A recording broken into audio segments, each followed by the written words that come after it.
Noël avec ou sans Jésus? Le Noël de Caro. C'est la veille de Noël.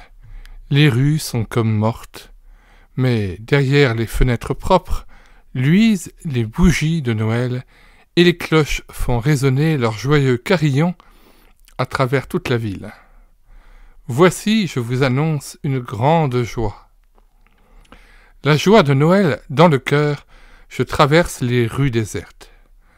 Il n'y a que Caro, le fidèle chien gardien d'une bijouterie en ruine, qui ne remarque rien de la fête, de la joie de Noël.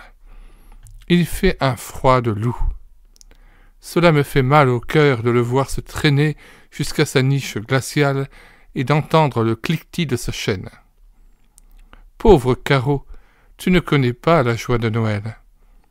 Attends, demain matin, je t'apporterai de mes petits pains dans ma serviette. Tu en apprécieras les bons morceaux. Mais un vrai petit ange de Noël m'a devancé le lendemain matin, le matin de Noël.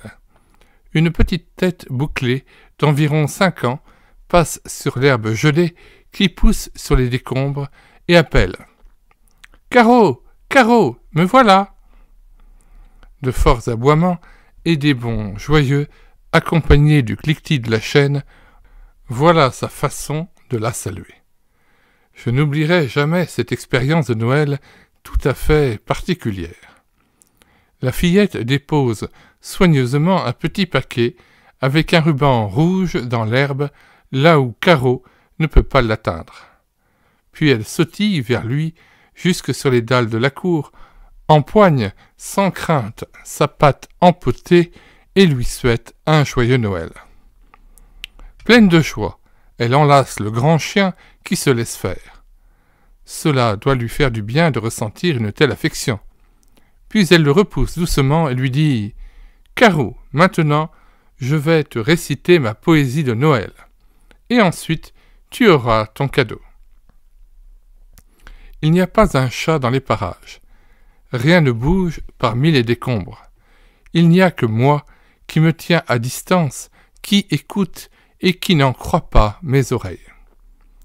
La petite aux boucles d'or met les mains au dos, fait une profonde révérence à Caro, assis devant elle en remuant la queue, et dit « Voici, je vous annonce une bonne nouvelle qui sera pour tout le peuple le sujet d'une grande joie. C'est qu'aujourd'hui, dans la ville de David, il vous est né un sauveur, qui est le Christ, le Seigneur. » J'avais envie de la serrer dans les bras, la petite mignonne, mais j'attends. N'est-ce pas un petit ange qui apporte le message de Noël à une bête abandonnée qui est pourtant aussi une créature de Dieu?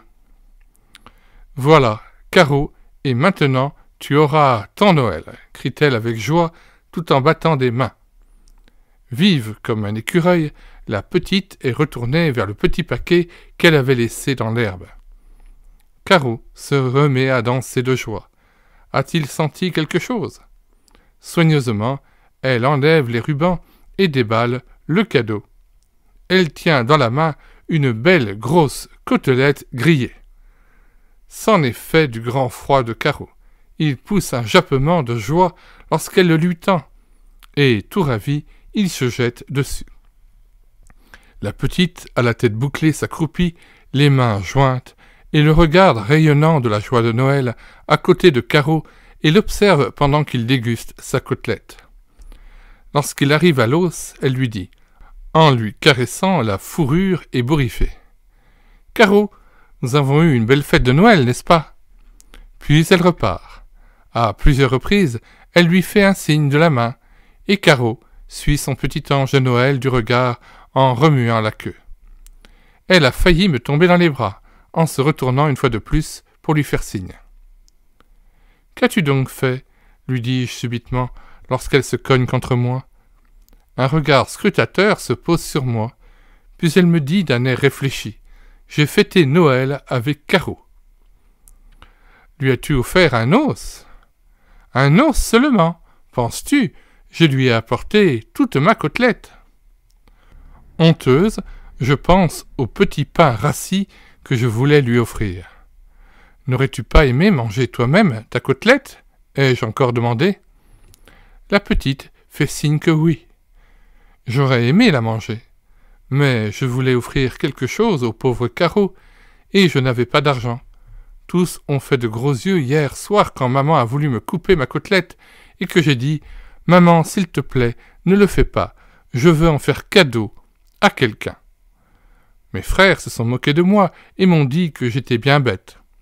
Ce n'est qu'à papa que j'ai soufflé à l'oreille qui aurait la côtelette.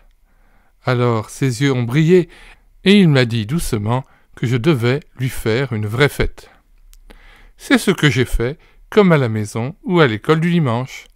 J'ai aussi récité l'histoire de l'ange et de la grande joie parce que le Sauveur est né.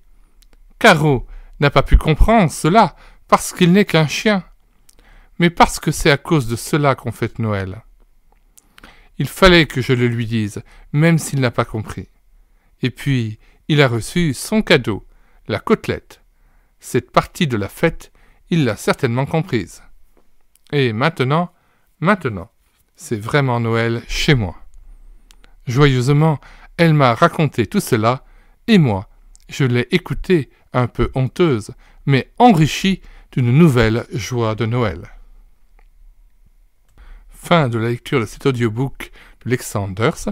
Nous signalons que nous avons aussi numérisé 3 autres ouvrages du même auteur qui étaient épuisés et non réédités, mais que vous pouvez télécharger gratuitement sur médiathèquechrétienne.fr, site que nous avons créé en synergie avec cette chaîne YouTube et l'écouter sa parole, afin d'assurer la réédition numérique des ouvrages chrétiens épuisés et non réédités. Voici le nom des 3 autres ouvrages de Lexa Anders que vous pouvez télécharger et lire. La femme du bon Dieu. Un autre ouvrage, c'est ici qu'habite le Seigneur Jésus. Et enfin, Jésus garde l'incognito. Le lien de téléchargement de ces 4 ouvrages se trouve dans les commentaires de cette vidéo.